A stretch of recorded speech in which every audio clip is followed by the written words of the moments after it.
If your school or organization purchased a product for you to use on the site and you don't know how to log in, we advise that you first contact your administrator to learn your account credentials.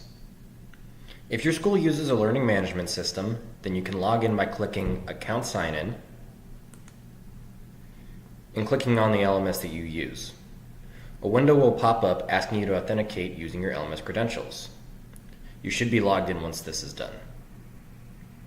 If you don't use an LMS and you were given account credentials from your administrator, you can sign in by entering your given username and password in the field shown here. If you don't know your credentials, or you don't know if you can log in with your LMS, please contact your administrator. In this example, we're going to log in as a teacher who is part of a school which has purchased products for its teachers to use.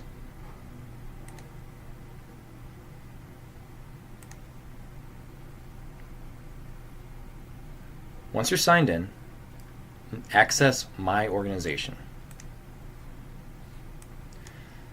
This will show all the products which your school has purchased for you to use. Select Add to Library and confirm. You'll now see this product listed under My Products. Once here, you can access the resources within the product and assign them to your students.